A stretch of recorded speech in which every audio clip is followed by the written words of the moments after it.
Pendulum, Part 3. Using the pendulum for complex questions. The screen of fortune, fortune, fortune, fortune.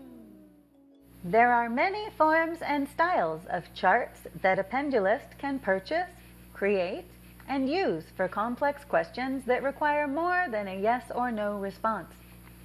For greater detail, my very favorite chart and the only chart I use is the screen of fortune.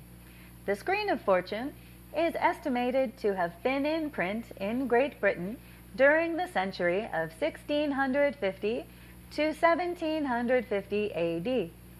It was marketed in Europe as a pastime because it is a divining technique that may be enjoyed with friends. The original screen of fortune from which this copy is made is in the collection of the British Library in London, England. This is not a Ouija board, and it should not be used as such. It bears repeating from Lesson 1, we do not invite spirits to interact with our tools. We are channeling answers from the ether using our own psychic energy.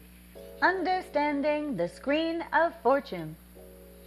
The writings on the screen are composed in a style similar to Shakespeare, and therefore can be difficult to understand. Anyone who purchases a screen of fortune from me will also receive clear and printed instructions how to read this Old English, especially, of course, if you are enrolled in one of my classes. Important notes when reading the screen are that F's in this time period often, but not always, looked the same as S's, and so you must remember to determine when the F you're reading is in fact an S. If you are reading P-U-R-F-E, that's purse. If you are reading two V's in a row, such as N-O-V-V, the two V's are actually a W. The word is now. The screen of fortune here behold, which will inform both young and old in all you desire to know.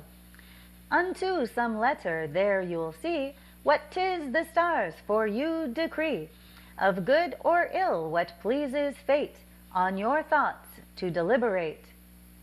The use of the screen as to pastime by way of example. Suppose your quest is whether long-lived. At the end of it, you read fire. Look for the circle of fire, then turn the screen, and suppose your handle has your cross on your right side of it. Look for your cross in your circle, and over it you will find your number 31. Look for your same number in your clouds. Under it you will find your Rosicrucians, which sends you to Toping Bacchus.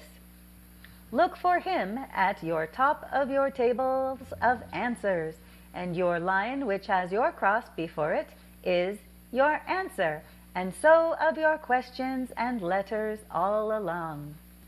Got it? Okay, good. You're ready to go. Just kidding. That was kind of tricky, wasn't it? So I'm going to demonstrate all of that, what that meant, and how to use the screen of fortune right now. Here I am demonstrating the screen of fortune, asking the question aforementioned, will I be long-lived? First, we're looking for our answer in one of these outer circles, one of these smaller outer circles first. So place your pendulum in the middle of your screen of fortune with the correct posture. Ask your question either in your mind or out loud. Will I be long-lived? Will I live a long time? And now I've got a good swing on my pendulum. But you'll notice the screen of fortune is round. So how do I know if it's pointing at fire or at Arato? I must triangulate my answer by moving over to one side. If I move over to one side, it's making a triangle now, and it's still swinging toward fire, not Arato. So that's how I know which one is mine. So now that I know my smaller circle is fire, I need to find one of these letters or the cross. So I turn again. In the instructions, it says turn the screen. What they mean is use your pendulum on the screen again. Will I be long-lived? Looking for my letter now.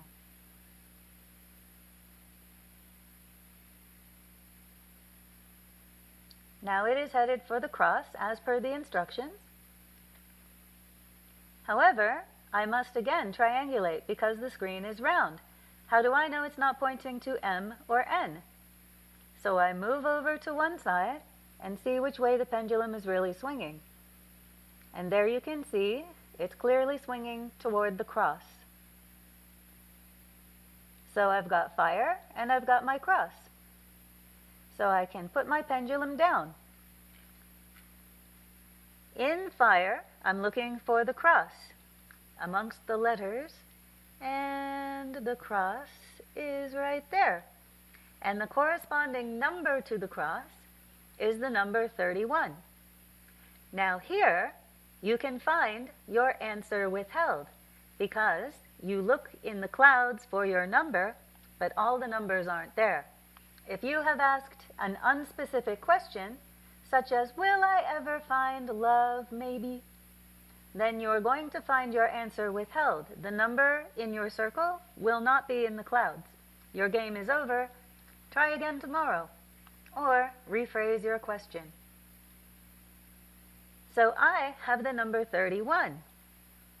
Now I go to the clouds, see the lovely clouds, and I look for the number 31. They're not in order, so I have to look around, and there it is. Rosicrucians go to Toping Bacchus. Go to Toping Bacchus. So I am looking on the outside of the circle for the words Toping Bacchus. And here they are. Toping Bacchus. Still looking for my cross. It's right here amongst all the other letters. And the answer to my query is with the cross. They will live long, lusty, and strong. Yay me! Thank you, Screen of Fortune.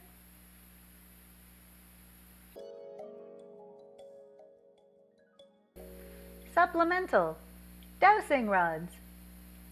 Some original uses for dowsing rods are to locate groundwater, buried metals and ores, gemstones, oil, or grave sites. For everyday use, dowsing rods are very handy for finding items that you have misplaced. For example, one time I misplaced my keys, and my dowsing rods led me to the window where they pointed at my car. My keys were in the car. Another time I used them to find my shoes. You may also like to use dowsing rods for yes or no questions, making one rod yes. Is my name Nicolina?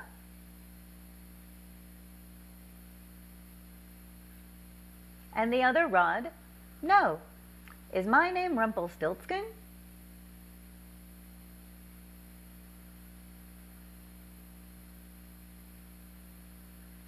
No, my name is not Rumpelstiltskin. Okay, so now where are my keys?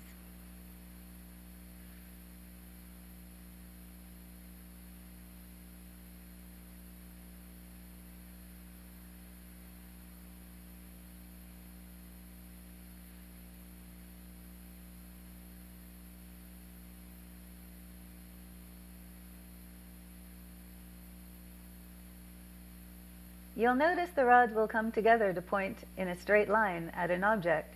That is where my keys are. They're in my coat over there. Way to go, dowsing rods! Sometimes you may be seeking an in-depth analysis of a question that involves varying aspects, and even other people may be involved with the outcome. For this kind of deeper, more far-reaching and meaningful reading, I recommend the tarot cards. For how to read the tarot, including combining with the tarot your own general ESP, please refer to the Happy Psychic School for the Psychic Arts Lesson 3, Reading the Tarot. See you there.